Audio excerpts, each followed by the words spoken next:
時は迷いを流して君のささやき思い出す毎日が宝物だらけ君の笑顔とぬくもりと、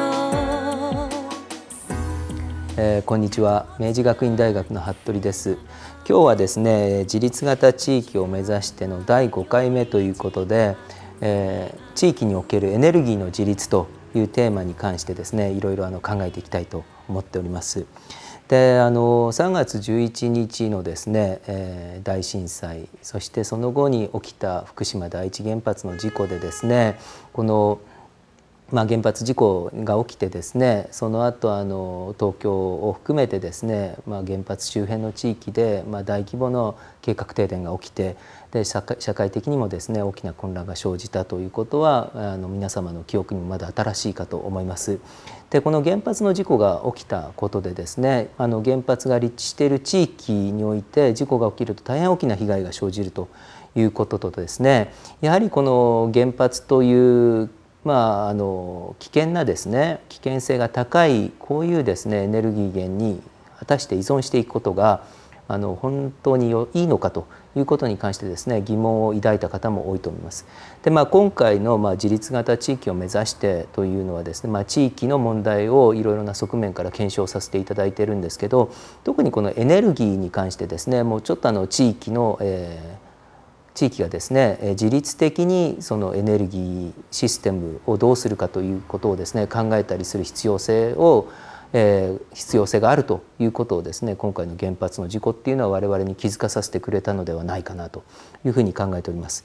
でただ地域とエネルギーっていうのはですね、日本においてはあまりその関係性があるというふうには思われてきていなかったのではないかなというふうに私は捉えているんですけれども、その背景にはですね、やはり日本のそもそも国としてのエネルギー自給率が4% にしかないんですね。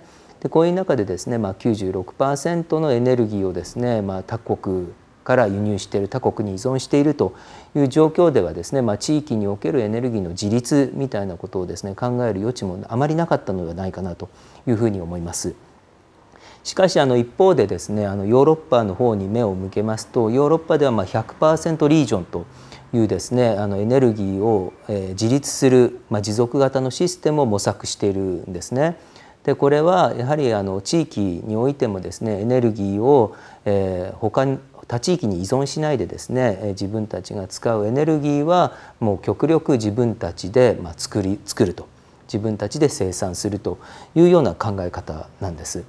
で今日はですね、実は私今ここドイツのノルドライン・ベストファーレン州のドルトモントというですねところにいるんですけれども、このドルトモントの方でですね、ドルトモントの方というよりかはノルトライン・ベストファーレン州を拠点にですね、いろいろこの新しい 100% リージョンというかですね、新エネルギーですね、いわゆる代替エネルギー、脱化石エネルギー的なですね社会を実現するためにいろんな取り組みをなされているこのノルトライン・ベストファーレン州のですねエコセンターの所長であるマンフレッド・ラウシェン所長さんにですねお話をする機会を得られましたのでですね、いろいろこの 100% リージョンについてのお話とかですね、それから実際この地域がエネルギー的に持続可能なですねこのエネルギーの自給自足のシステムをですね確立することの意義で、またどうやったらですねエネルギーの自給自足が地域において実現できるのか、その方法論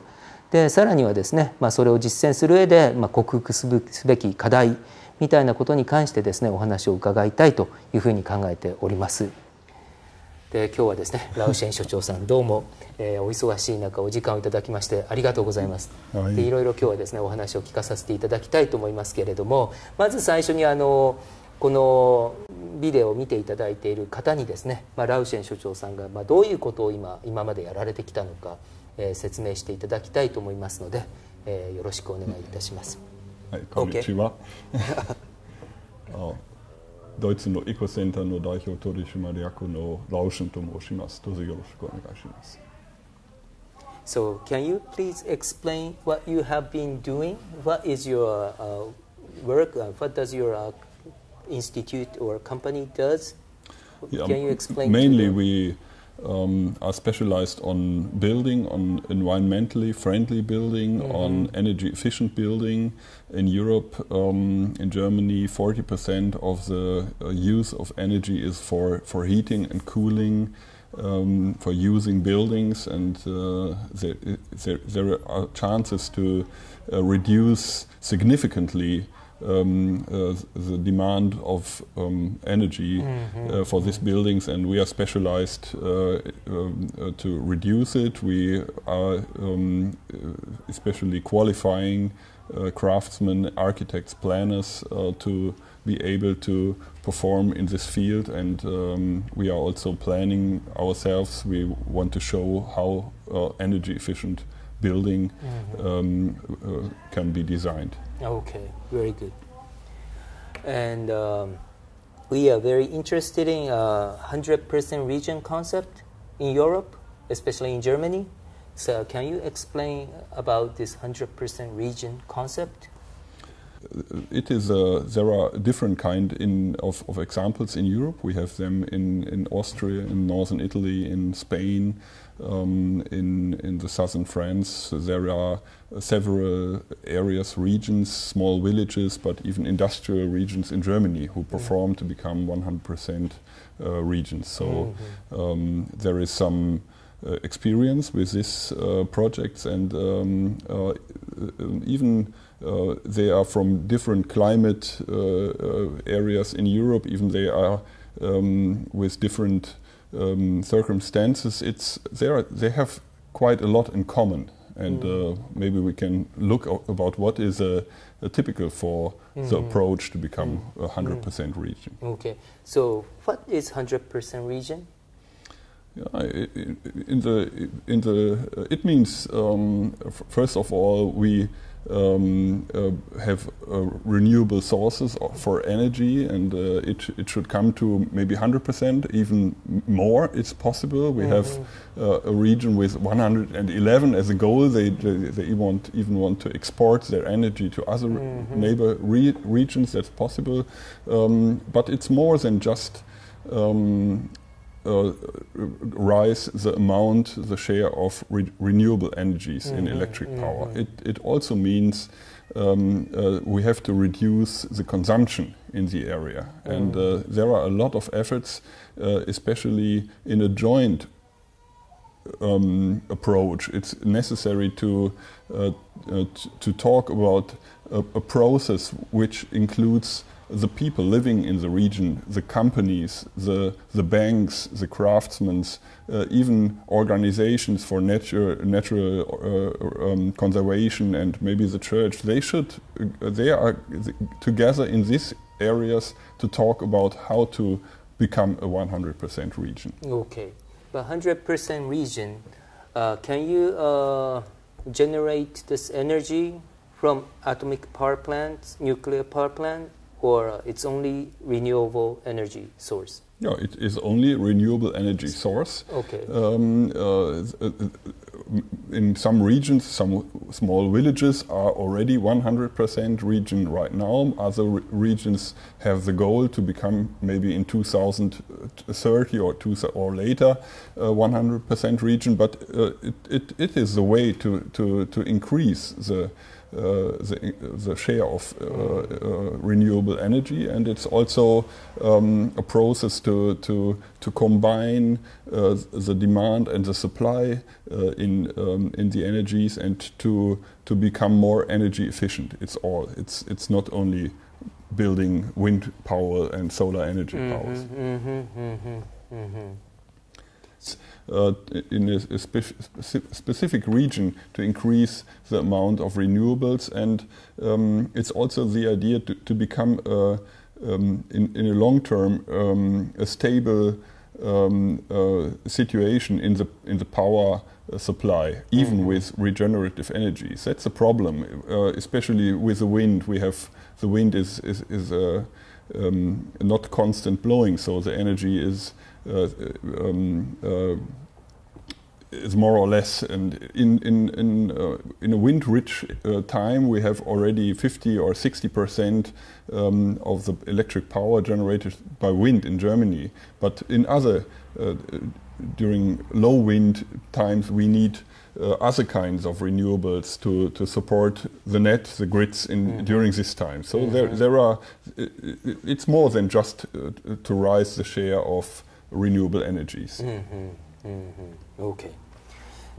Why do they want to become 100% region? What is the reason behind this? The region wanting to become 100% energy. Because you have a lot of benefits. The region, I think, especially in Germany right now, the renewables don't need the regions. In the past they did. We needed progressive regions to push the development. But right now the framework in Germany is good enough. The renewables are cheaper and cheaper. In Europe, by far, wind energy is the quickest developing resource for energy, more than gas, much more than coal. Number 3 is solar in Europe. So, but the regions can benefit from the renewable energies, because you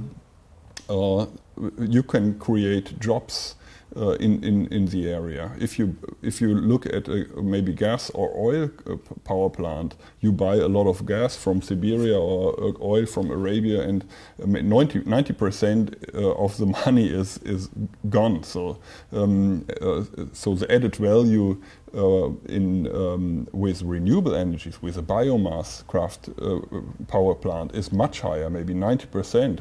So solar energy means high technology product, good for exports. So the region can benefit with economic development.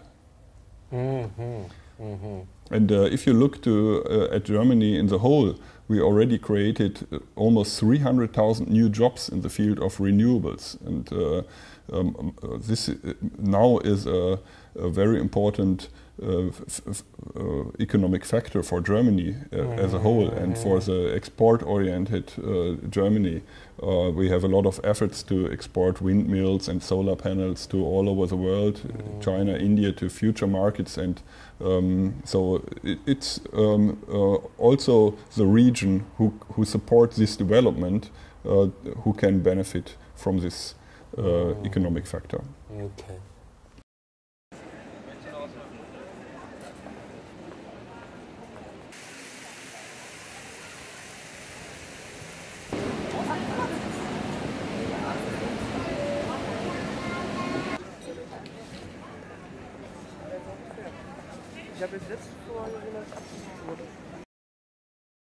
I think it is very important to include the people of the region, to have a good communication network. Of course, if you start the regional development, the sustainable regional development, you have to make an analysis. You have to create objectives. We call it's a German word of Leitbild. Maybe it's a how can I say, a guidance picture, so a kind of vision, and there is a shared joint decision to this Leitbild, to this vision, and with all of the people follow it after that. It's important to motivate the people and to keep them motivated.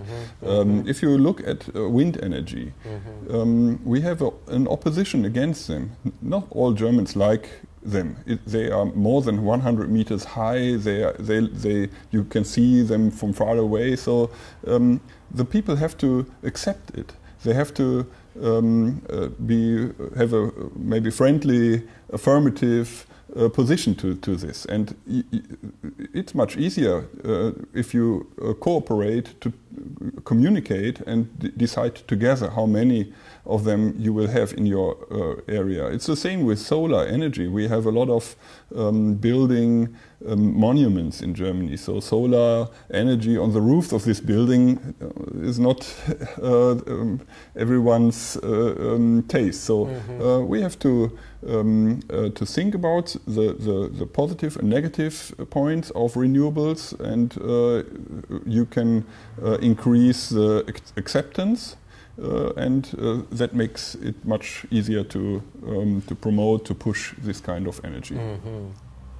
And there's definitely some ecological benefit to a renewable energy source. Yes, of course. And if you communicate it with the companies, if you take them the fear that electric power will be more expensive for them, you have them on your side. And if they see that their technology can also be part of this development, that they can spend their products and their craftsmanship services to renewables, they can gain from the development, and they support the development. ラウシェン所長さんは日本についてもですね大変お詳しくて、奥様も日本人でですね日本も毎年必ず訪れております。で最近ではですね石川県の県庁のですね、エネルギーの利用効率みたいなものもですね、検査したりしてですね非常に日本に関しても造詣が深いので日本においてですねこの 100% リージョンを実現させるためには何をすればいいのか、そこら辺に関してもですねお話を伺いたいと思います。So, Mr. Larshan, if Japanese wants to make 100% region in certain area, what is the methodology of what should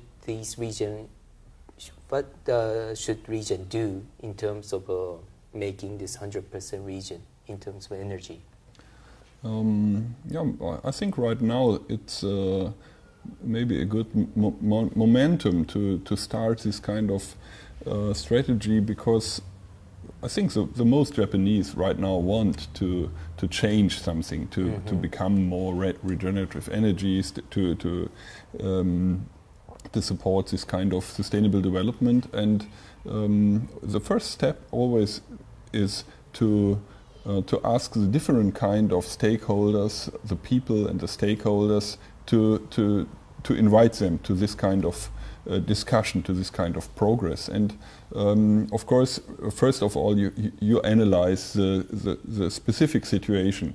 How is the wind? How is the solar energy? What kind of biomass do you have? What kind of demand on energy do you have? Is there industry, or is it more rural area? Of course, rural area is easier if you just have a small demand and a lot of biomass. 100% region is easier to attain than in cities or industrial areas. For example, you said about Ishikawa-ken, they have a komatsu, they need a lot of much more energy than maybe in the north, Noto Hanto is just a rural area and touristic area. So you have to invite them, you have to analyze about the situation, and then you develop a strategy, but you do it not alone, or some specialists do it, but you do it in cooperation with the people, with the stakeholders.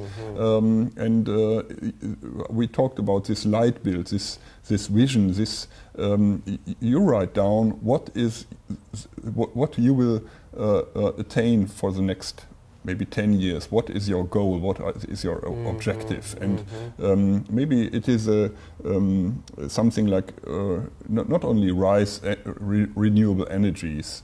It's more information is very important, especially in Japan. I think most people don't know so much about wind energy, biomass, solar energy. So you have to take them to and do the walk together with them and explain about what you plan about your strategies. And I think this helps a lot, especially in Japan, especially because of the frameworks, the legal frameworks are not so perfect right now. They have to develop as well. And a lot of region giving information to each other and to Tokyo, to the central government, how to how to increase the renewable energy is a very important point. So who would actually do these kind of like monitoring or analysis? Is it done by governments, or is it done by citizens, or? Well, I think they are specialists. In Europe, in Germany, we have a lot of companies like our company who are specialized on the scientific support, on communication support, moderation of this kind of processes. Of course, the authority is the regional, the municipal authorities are very important. In the most cases, even in Europe, they push these developments. But I think there are different kind of, for example, banks.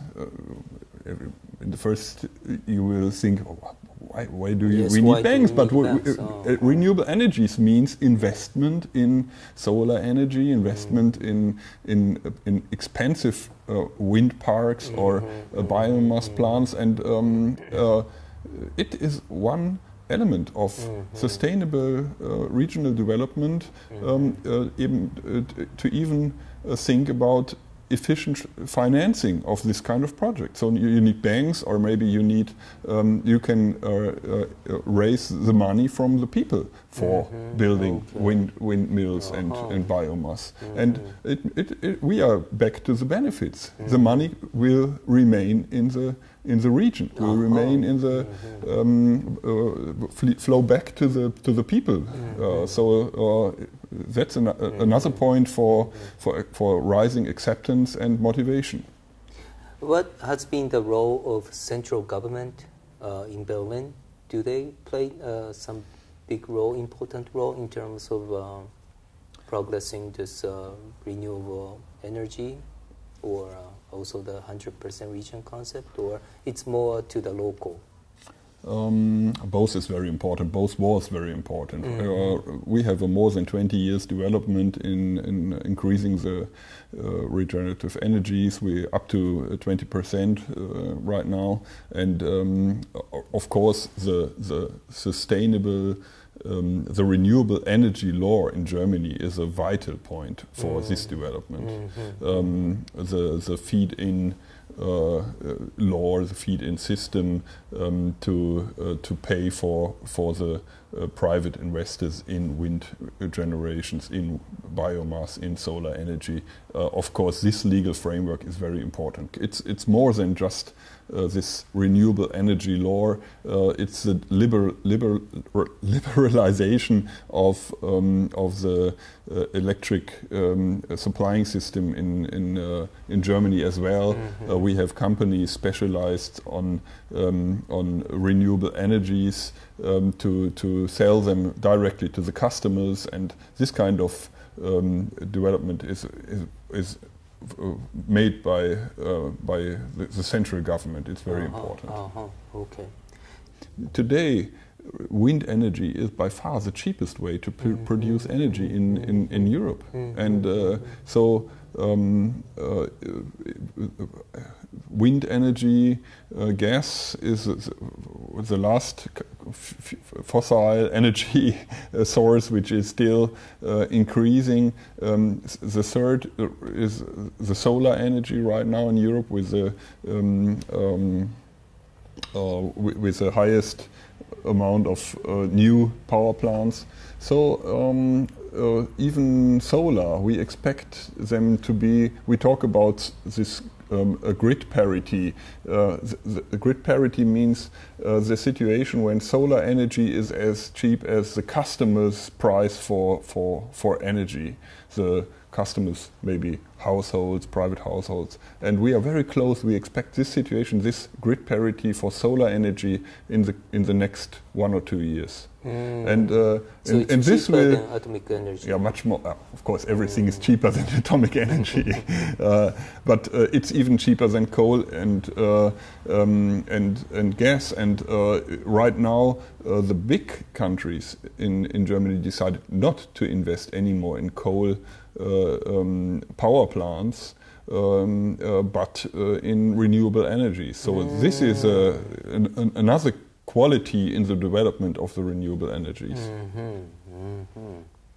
はい、ありがとうございます。それではですね、ラウシェン所長に次は今回のですね、震災についてで、震災とですね、福島の原発の事故の後ですね、日本がどのようなエネルギー政策を取るべきか、日本というか地域ですね、日本地域含めてですね、どのようなエネルギー政策を取るべきかを聞きたいと思います。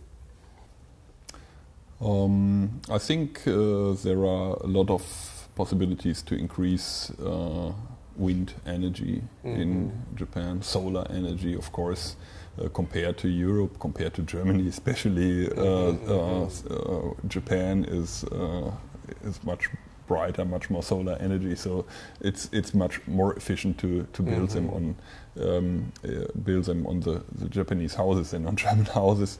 I think also the other kind of renewables, maybe I don't know about the possibilities of new water power plants but I think biomass, geothermal, also cooling by regenerative sources is possible. It's still in a scientific stadium, but I think especially the Japanese with their high tech, with their well-educated research, well-developed research, I think they will find solutions also for cooling houses with regenerative sources. So I think you need a special framework, maybe similar to the German renewable energy law. I think the first step is already done. So maybe what is needed is a long time view for investors to get their money back, to be sure if I invest in solar, in wind, in biomass, I know about maybe 10 years, 15 years, 20 years. In Germany it's 20 years. I can get a specific amount of money from this energy I produce. And that should be the way in Japan as well. Of course, regional development is very important. It is necessary to get more experience from the regions, more information from different kind of places, rural, industrial sites in Japan. And I think it's always producing energy and saving energy. And right now, during the summer, saving energy means lower quality of life in Japan. It's hot rooms and hot houses and hot office rooms, but it is possible to save energy without any loss in quality of life. And it means more efficient housing, more efficient technologies, more efficient refrigerators,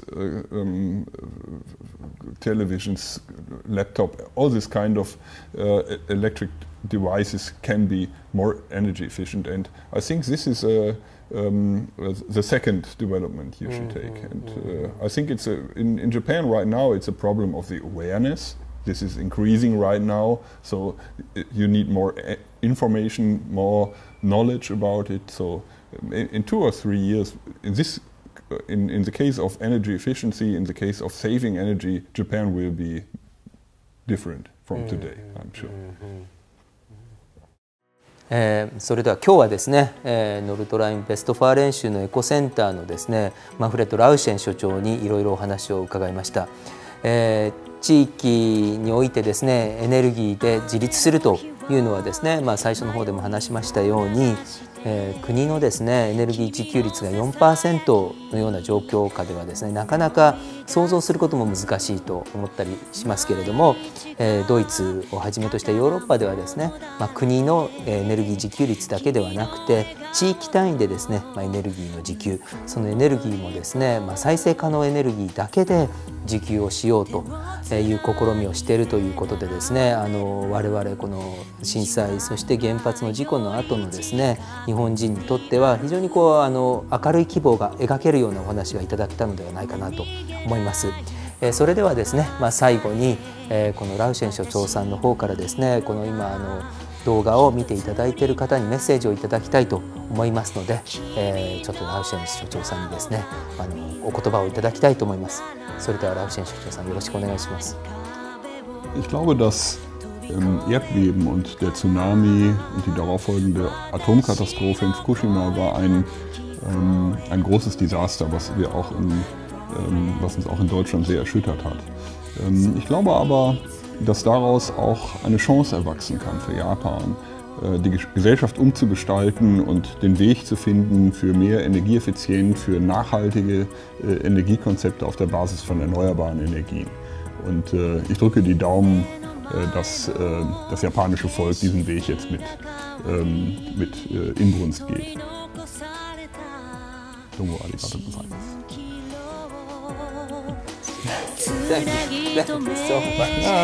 どういたしまして。道の途中で立ち止まる、この世界の中最初に愛してくれたのは君